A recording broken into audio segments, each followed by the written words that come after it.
የቀብር ቤትህን አብራበት።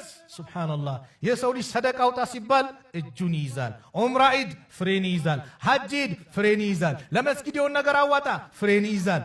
መቼ ነው መስጠት የሚፈልገው?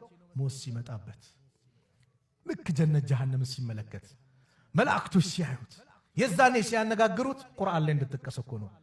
ወአንፊቁ ሚማ ረዘቅናኩም እኛ ከሰጠናችሁ ሳይለግሱ ሚን ቀብል አን ያእቲየ አሐደኩሙል መውት አንዳችሁ ላይ ሞት ከመምጣት በፊት ፈየቁል ከማለት በፊት ረቢ ጌታዬ ወይ ለውላ አኸርተኒ ኢላ አጀሊን ቀሪብ ዱንያ ላይ ትንሽ ጊዜ ብሰጠኝ እንደው እድሉን ብሰጠኝ ፈአሰደቀ ይላል ሰደቃ ወጣ ነበር ይላል። እምቢ ያለውን ሰደቃውን እሰጣለሁ ይላል። ወአኩም ሚነ ሳሊሒን ከደጋጎችም ሆናለሁ ይላል። ለምን ያ ሰዓት ይላሉ ዑለማዎች ከስራዎች ሁሉ ትልቅ ስራ ብሎ የሚታየው ሰደቃ ነው። ነብዩም ተናገሩ ሰለላሁ ዐለይሂ ወሰለም አንድ ሰው አፍያ ሆኖ ሰላም ሆኖ የሚሰጣት አንድ ዲናር ትበልጣለች ሞት ሲመጣበት ከሚሰጠው 100 ዲናር። ያማ የወራሽ ነው። በቃ ሞት የመጣ ጊዜ የወራሽ ነው፣ ያንተ አይደለም። ስለዚህ ተጠቀምበት አሉና በመጨረሻ ምን አሉ? ወሐያቲከ ቀብለ መውቲክ። የዚህ ሁሉ መዝጊያው ምንድነው? በህይወት ተጠቀም ሞት ከመምጣቱ በፊት፣ ሞት አንኳክቶ አንተን ከመውሰዱ በፊት ተጠቀም። ጉድጓዶች አሉ፣ የቀብር ጉድጓድ ሁሌ ይጣራሉ፣ ሁሌ ትጣራለች ቀብር። አጠግብም፣ ሁሌ ሙሉብኝ ነው፣ ጨምሩብኝ ነው፣ ጥጋብ የለም። እሷ ጋር እንገባለን ያቺ ጉድጓድ ውስጥ።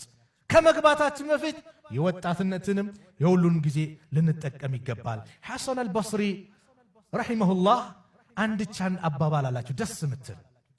የብነ አደም አንተ የአደም ልጅ ሆይ ኢነማ አንተ አያሙ መጅሙዓ አንተ የቀናት ጥርቅም ስብስብ ነህ አሉ። ኩለማ መዳ የውሙን ሁሌም ከቀን አንድ በሄደ ቁጥር መዳ ባዕዱከ ከአንተነት የሆን ነገር እየሄደ ነው። ዩሰሊሙከ ሌይሉ ኢለ ነሃር ሌሊቱ ለቀኑ አሳልፎ ይሰጥሃል። ወዩሰሊሙከ ነሃራ ኢለ ሌይል እንደዚሁ ደግሞ ቀኑ ደግሞ ለሌሊቱ አሳልፎ ይሰጥሃል። ሐታ ዩሰሊማኒከ ኢለል አኺራ ሁለቱም ተባብረው ለአኺራ እስኪሰጡ ጊዜ ድረስ በአንተ ላይ እንደዚህ ይፈራረቃሉ። የቀናት ስብስብ ነህ። አንድ ቀን በሄደ ቁጥር ወደ ቀብር እየቀረብክ ነው። ስለዚህ ተጠቀምበት። የሚጠፋ ጊዜ ሊኖር አይገባም። ተጠቀምበት። አብዱላህ ዑመር ብን አብዱልዓዚዝ አንድ ደብዳቤ ለአንዱ አካል ሲጽፉ አልለይሉ ወነሃር ሌሊትና ቀን ያዕመላኒ ፊክ በአንተ ላይ ይሰራሉ ስራ ፈዕመል ፊህማ አንተ ግን በእነሱ ስራባቸው።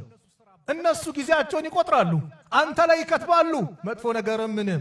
አንተ ግን ስራባቸው ቀድመህ በኸይር ነገር አሳልፈው ብለው ይናገራሉ። አሊ ብን አቢ ጣሊብ ምን ያሉ ሰዎች እንቅልፍ ላይ ናቸው። መቼ ነው የሚነቁት ከእንቅልፋቸው? ልክ ቀብር